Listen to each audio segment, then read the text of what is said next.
So my name's Brandy Nguyen. I'm a graduate student at Columbia University studying architecture and historic preservation.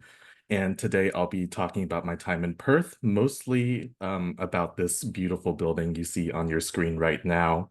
This is the South Fremantle Power Station. I created a hypothetical adaptive reuse scheme for it. And this project is, I'd say I'd spent about 60% of my time working on this, but we'll get to the other 40% as well.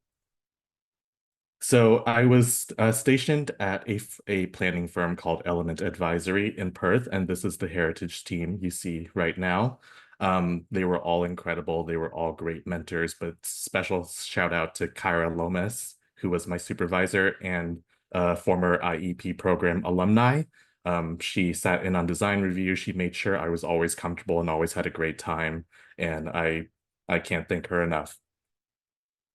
And also a quick shout out to Synergy, who is the current owner of the power station, for allowing us to access existing reports and for doing site visits at the power station. So just to quickly situate us, Perth is in Western Australia. It's actually quite far away from some of the Australian cities that you might talk about more, such as Sydney and Melbourne. And the South Fremantle Power Station is just a short distance away from Perth, easily accessible by car. And I would like to acknowledge that the power station is located in lands traditionally named Walyulup in Whadjuk country, and we do acknowledge the Whadjuk people of Noongar Nation as traditional owners of the lands, waters, and skies of Walyulup. They've occupied the land uninterrupted for at least 50,000 years before British occupation, and we acknowledge and respect their enduring culture and their contribution to the life of Walyulup, and we respect elders past and present. So Perth around the 1940s was being powered by one power station, the East Perth Power Station. And at this time, the power station wasn't quite doing it. There were a lot of blackouts. It was operating on what was called 40 cycle power generation, which was not up to standard of the 50 cycle that was being used elsewhere. So that kind of slowed the development of domestic appliance usage and advertising. So the decision was made to build a new power station, the South Fremantle Power Station, on the coast of North Coogee. Um, and the decision was made that it would be a 50 cycle power generating station. Um, the power station is right next to the Indian Ocean, which is quite unusual. Most power stations will be next to a river and will use river water to cool their equipment. South Fremantle uses seawater instead. And the power station was built between 1946 and 1954. It was designed by a man named William Taylor in the kind of stripped classical, slightly Art Deco style, mimicking a lot of the very large power stations you see in the UK at the time, such as Battersea Power Station. So the power station opened in stages starting in 1951, and by 1954, it was fully operational. We can divide the main body of the power station into two halves. So on the east side, we have the boiler house consisting of 8 boilers and 4 smokestacks. So the boilers are heating up the coal, and the steam from the coal is going to the west into the turbine hall, powering these turbines, generating electricity. So both of these spaces would have been filled with equipment, as you see in these two historical photos. And this is what the power station looks like by the end of its life. I would like to point out this quite large water basin, which is intaking the seawater, using it to cool the equipment, but also this very large sort of oblong shape. That is the coal store. So that would have been filled entirely with coal, as you can see here, and the coal would have been transported to the station using this coal conveyor system. Obviously the power station looks a little bit different now. Besides the obvious, the smokestacks are gone, the boilers are gone. You can also see that the water basin has shrunk to basically nothing, and the coal store, the coal conveyor system is now completely empty. And a very similar story on the inside. All the machinery has been removed, unfortunately, leaving these large holes in the roof that do contribute to the continued deterioration of the building. But what you are left with is this very beautiful, large internal void, kind of a light-filled cathedral quality. And then some of the some photos of the deterioration of the building. This was built at a time where the cover on concrete floor slabs was not very thick. So you see a lot of concrete cancer, a lot of spalling.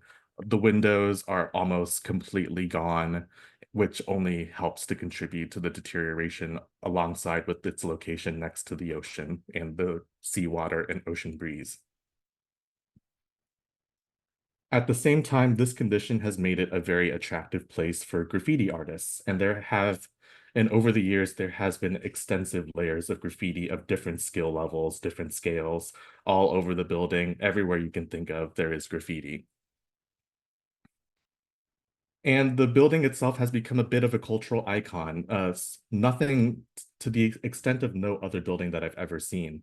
It's an international destination for urban exploration. There's extensive citizen documentation, even a 3D model of the building, very iconic albums inspired by the power station, informal investigations of the tunnels, which actually helped element with the documentation of spaces that we couldn't get into.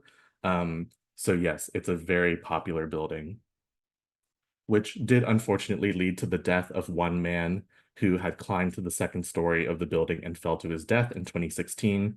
And in 2020, this entire situation culminated in a collective of about 12 artists painting this gigantic piece on the former coal store saying, "It's for us," which I think sums up what the desired outcome of the power station is pretty well for the public. So what you see here is the significant statement as written in the Western Australia State Register of Heritage Places for the South Fremantle Power Station. So you see some things such as the fact that it's a large power station. It's one of only two constructed in the state with such compelling architectural character, sort of these architectural features that it wants to highlight, but also the fact that it continues to be a landmark viewed both onshore, but also from the ocean. Um, the switch from 40 to 50 cycle, as I mentioned, the fact that it was a major employer of post-war European migrants. And then the very last bullet point, which I really wanted to investigate further, was the fact that it has achieved iconic status as a derelict building with a vast interior since it has closed. So this was an interesting dilemma where I was faced with the building in two perspectives, its operational state, where it was filled with equipment, and then its vacant state, which is actually the state that it has existed in for quite a bit longer, 39 years versus 34 years. So the vacant state, the large interiors, the cathedral-like quality is really what I wanted to move forward with my proposal. Um, So there is not a lack of previous work that has been completed for the power station. Um, Conservation management plans, heritage studies, master planning for the surrounding site, even an architecture studio that was completed surrounding the power station. So I had a lot to work with, and uh, alongside the citizen documentation, the building's basically been assessed in every single way you can think of. Um, so before I move on to my design for the building, I want to summarize the state of it, uh, as far as design goes. So we have all of these existing reports. We have a building that is nowhere ready for architectural drawings, and we have a lot of differing community commands. So I was put in a bit of a difficult situation, and I decided that what I would do is create a scheme for the power station that was highly aspirational, but also flexible and not too detailed, so that it could be something used for fundraising, or it could be used as an architectural design strategy without being too strict about what needs to go where. So starting off with the master plan, this is adjusted from an existing master plan, but we do have mixed housing on the north and south sides of the power station. We do call for the water basin to be replenished and to be turned into a public park with a boardwalk feature. Meanwhile, the former coal store becomes sort of a community sports facility for the people living in the area, with the former coal elevator being an elevator structure leading to underground car parking beneath. The way we justify this development scheme is that the Australian government has announced an $8 billion investment to a nearby naval base over the course of the next 10 years, and they're predicted to see up to 3,500 jobs created. So this is not a too unrealistic scheme as for what the community will be needing in the near future. And even though it's the iconic "It's for Us" painting will need to be removed as we prepare the coal store for a sports facility, there's no reason why it can't be reconstructed through different creative avenues. So these are just some ideas I had for a skate park, a tennis court, and a swimming pool. The slide is a bit overwhelming, but I do want to focus your attention just on the top left. This is basically the amount of detail that I went to, just blocking out basic functions within the building. So we have a residential wing facing the ocean. We have a community wing that takes up the very tall space occupied by the former boiler house. And then we have retail in the middle with a museum where the former administrative wing is in the north.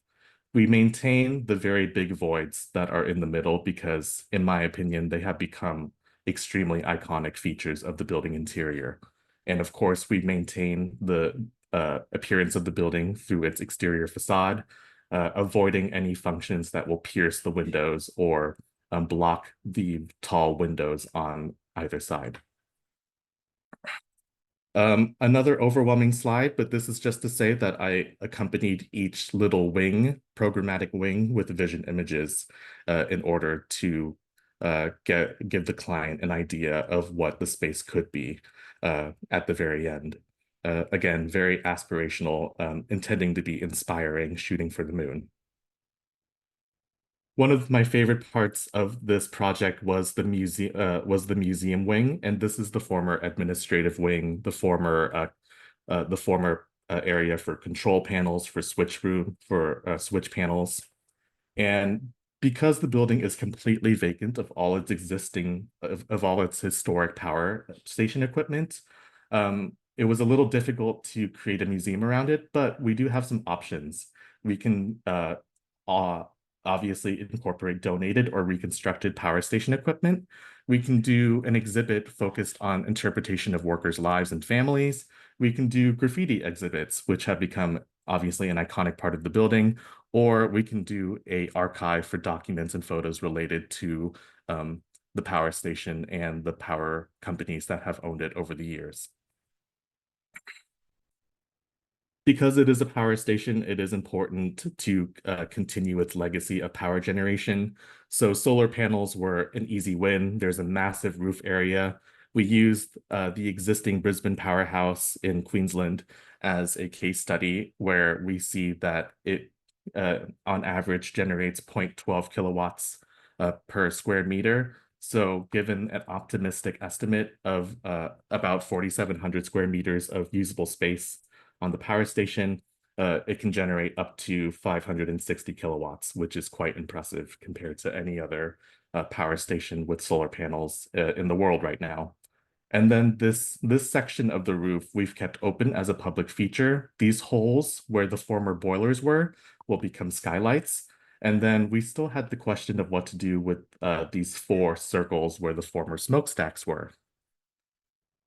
So I investigated several options for vertical wind turbines. These are obviously different from the horizontal pinwheel-shaped wind turbines everyone might know. So these come at various different shapes, scales, and generating capacities from 4.5 kilowatts to 3.8 megawatts, 110 meters tall. But if you look at this one on the left, it does look strikingly similar to a smokestack. And this is sort of the hero image that I produced near the end of the project with those 4 stacked Savonia-style vertical wind turbines emulating the former smokestacks. And even though this was the image I presented, the idea I encouraged was that these 4 wind turbines would actually rotate throughout the years. So perhaps there are 4 different wind turbines that are continually evolving. And as the public views the building from an outlook, they are probably curious about why the wind turbines are changing, and they can go to the museum to see exactly what's going on, which turbine is producing the most energy. So this becomes sort of a experimental public center for new power generation. And instead of keeping a constant form, trying to keep with history, we're keeping the historical aspect of power generation while the form continues to evolve to reflect the most effective means of power generation.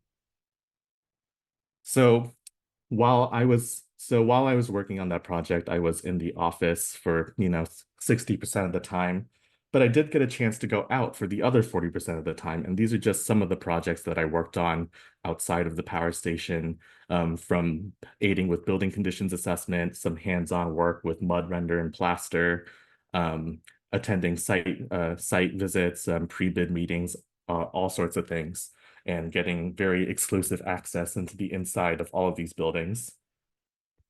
Special thanks to Professor Ingrid van Bremen for these two projects in particular, which were under her purview at the University of Western Australia. She teaches a great series of courses on practical building conservation at the university, and she has a series of books on Western Australian building construction that I think everyone should check out on roofs, walls, and floors and ceilings.